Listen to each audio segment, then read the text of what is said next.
You and I started season 10 with a new generation of an incredibly important car, the new 992. And what? Only about a month later, here we go again with another new generation of another important car. This time a neighbor in Germany, but instead of Spain, let's try a track in the Coachella Valley with Der Neue Dreierreihe.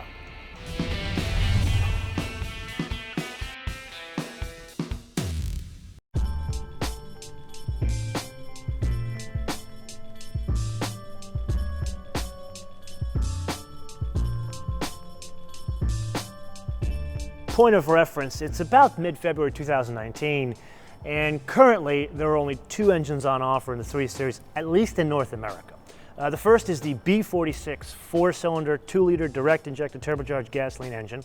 That's good for 255 horsepower, comes in at 5,000 RPM, stays flat all the way up to 6,500 RPM, 295 pounds of torque. That comes in at 1,550 RPM, stays flat all the way up to 4,400 RPM.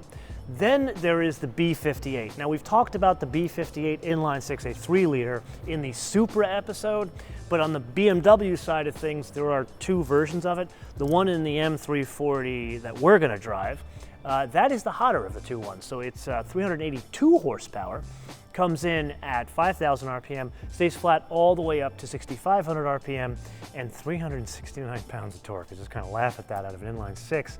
That comes in at 1,600 RPM, stays flat all the way up to 4,500 RPM. And we're back at Thermal on the back straight. Let's dig into this hotter version of the B58.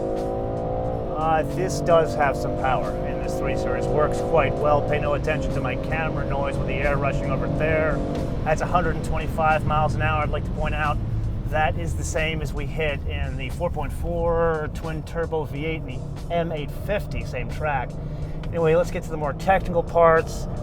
Mid-range, it works quite well, this B58. Wow, it works very well because it maintains the power even considering that it's a single turbo. Twin scroll means the impellers, not the actual number of turbos.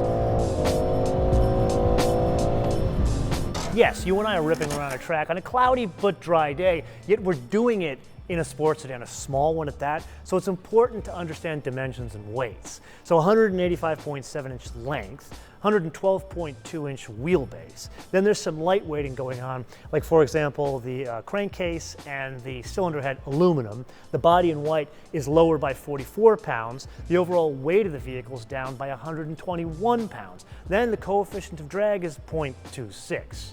Now that we know all that, let's leave the very rainy studio and go back to the dry track.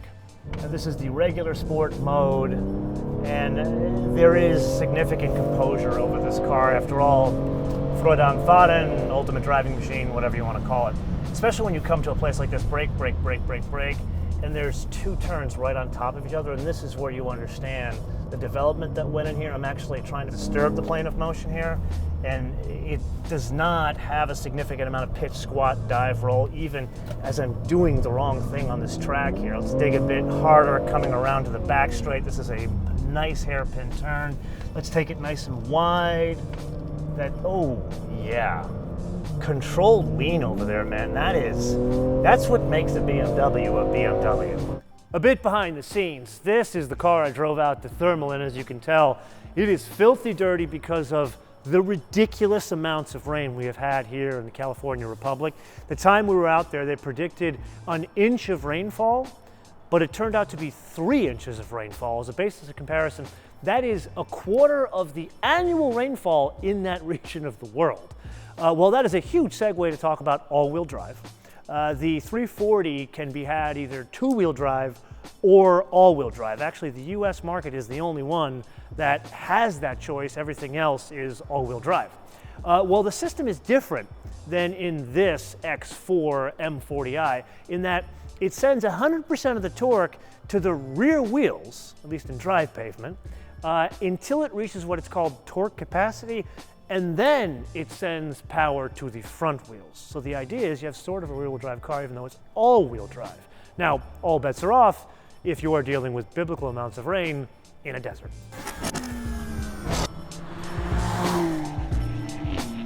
steering does indeed jump out at you here. It's a noticeable improvement over the last generation of cars. I pushed it a little bit harder here in Sport Plus mode.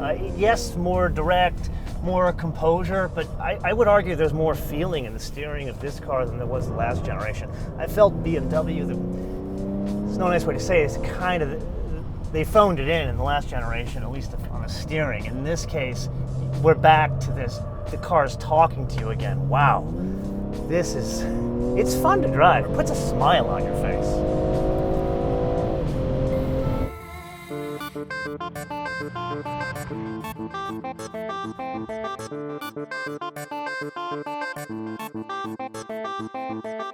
I don't know if you can hear that, but the sky is open yet again here in the California Republic, which gives us a bit of a break to discuss the fact that this ain't an M.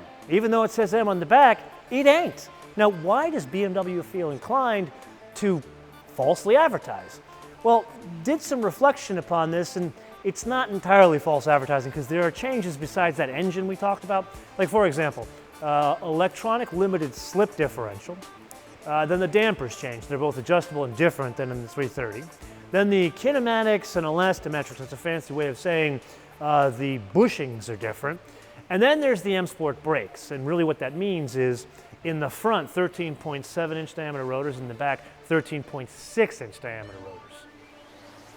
I'd love to talk to you about the brakes, but this car, as you can tell by the camo on it and the fact that it's on a track, it's been beaten pretty hard on this and probably many other track days. So let's wait until we do a Living With episode back at the hangar, and we'll talk about brakes in a 3 Series then. So I had a very interesting discussion with one of the BMW engineers. Turns out there's quite a precedent for one to have a manual transmission on offer in smaller BMW sedans. You know the M2, the one we gushed about like 3 years ago, I think we drove that one? Over 50% of them are sold with manual transmissions. But what we're driving today is not an M2. I get it. Turns out the last generation of 3 Series, I didn't get exactly if it's all of them or the high performance ones, but 25% of them were sold with manual transmissions. That being the case, two things. Number one, would you really buy one with a manual transmission? I mean, really buy one. And number two, now we need to discuss how good or bad the 8-speed is on the track. I'm going to dig deeper into this hotter B58 and notice. There's the shift. There it is again. Much wider spaced gears. Beautifully matched to the B58, to the point where it's usable in situations like this as well as around town. It's not quite as good as the fancy dual clutch systems that we drive in a Porsche or some of the Volkswagen Group cars. But when you consider this is a torque converter automatic going through technical parts of this track with an engine that has this much horsepower, and I'm driving it this hard, kudos to the development of this automatic. Now that we got that out of the way, please, oh please, oh please, let's have a manual transmission in the hotter versions of this car, or at least in the M340.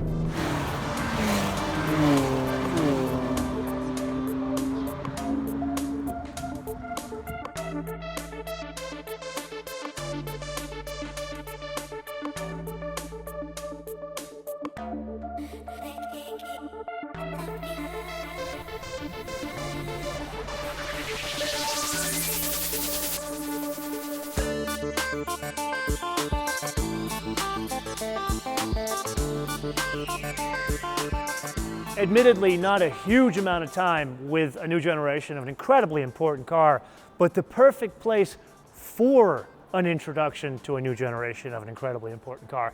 And it just made you focus on the two very big changes that jump out at you. Number one, that engine. The way it delivers power from just such a magnificent inline six, that's one thing. And then second, and this is the surprising thing, is the steering. There's no nice way to say it. It wasn't good on the previous generation car. It felt disconnected from the car and the road. Here, I feel they have dialed Freude back into the car, where you feel connected to the road, and you feel once again you are driving a BMW. Now, we are going to spend more time with a 3 Series, both the 330 and the 340, once we get them here in the hangar. So we'll talk more about the interior, that kind of stuff. But until then, now that the deck has kind of changed again, because you remember I like the C300 and the C43 more than the last generation of 3 Series, which one would you choose? The 3 Series or the C-Class, and why? Let me know in the comments below or via our social media, MotoManTV all one word, MotoManTV all one word, Facebook, Twitter, and Instagram. And with that, I'm back in a crossover, at least for a couple of days, but this one, it's got a similar engine. Until I see you next time, bis später.